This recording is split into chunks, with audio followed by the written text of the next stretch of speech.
We've been following breaking news tonight as President Biden responds to what he calls a brutal assault that came as a premeditated attack on Ukraine. Fierce fighting in Ukraine as Biden announced new sanctions on 4 of Russia's largest banks. That's in addition to 2 financial institutions the U.S. sanctioned earlier this week.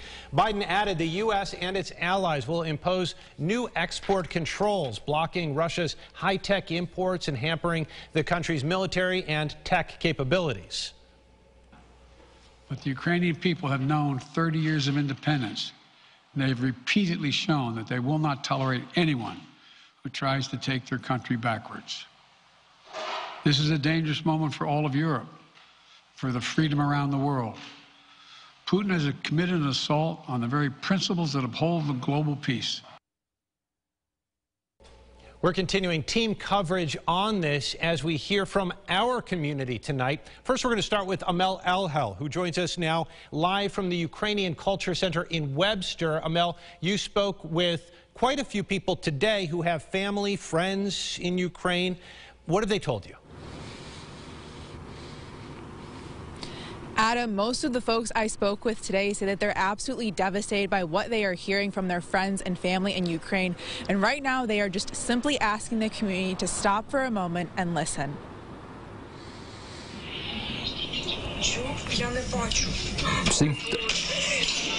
The sounds of bombs, tanks, and missiles have plagued Ukrainian cities as Russian forces make their way across the borders. A full-scale Russian invasion of Ukraine has begun. They are telling that the war has started. My mother watched from her window more than 100 Russian tanks and armored vehicles going on the road.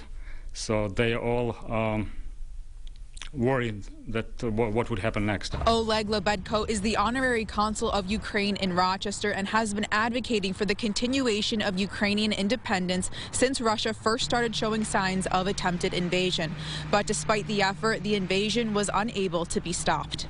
It is important to speak our truth, and it is important that our truth is heard, because once you change the fabric of reality, you can't get it back. Denis Pavluk visits Ukraine often and has family and friends there, many of them witnessing the violence and destruction onset by Russian invasion.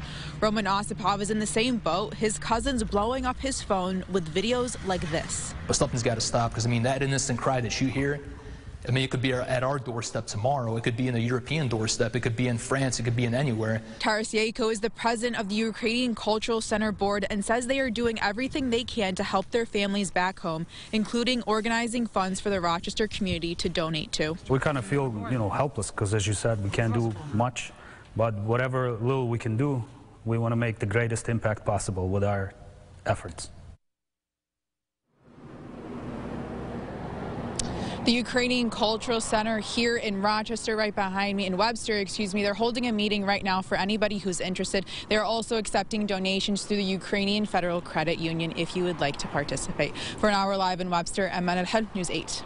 Amel, thank you. Turning to the economic impacts of this conflict now, Alex Love got some input from an RIT professor of economics. Alex joins us in the studio with why consumers around Rochester should be paying attention. Alex. Of course, the biggest tragedy, Teresa, is the loss of life from this war. But another area taking major blows is the global economy, which can impact prices even more for people around Rochester at the pumps and in grocery stores. Both Ukraine and Russia are key players in the natural gas and oil industry arena. With the two countries at war with one another, economics professors like Dr. Amit Batabiel explains their supply thrown out of whack will make prices hike at local gas stations. We're going to see an impact on prices within a week or two. I mean, the price of oil has already gone above $105 a barrel internationally, and this is basically an almost instantaneous response on international markets because the invasion began just yesterday. These concerns were acknowledged by President Joe Biden during his address to the nation since the war began.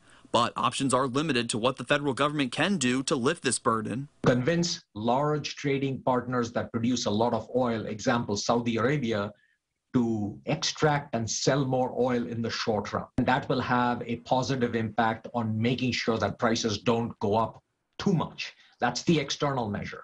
The internal measure is to, in principle, release amounts from the U.S. Strategic Petroleum Reserve. The other area consumers in the Finger Lakes region need to keep their eyes on are prices from shelves in the grocery stores, due to Ukraine and Russia having a major presence in agriculture global trade. These countries sell a lot of corn and wheat to the rest of the world. Now, even though we, per se, don't buy a whole lot of corn and wheat from Ukraine directly, because of the integration of agricultural markets, you're going to see a general phenomenon of rising prices. The Dow also took a huge plunge throughout the day due to this conflict, but did make a significant recovery by the end of the day. As for all the sanctions announced by President Joe Biden towards Russia, those are aimed to hit Russians and not have any direct impact towards U.S. consumers. Thank you. Teresa? Thank you, Alex. International trade is also expected to take longer, which means higher prices due to the reliance on oil and gas for ships and planes, plus longer routes to avoid flying over Ukraine and Russian airspace. As we follow these developments, we'll have the latest at rochesterfirst.com.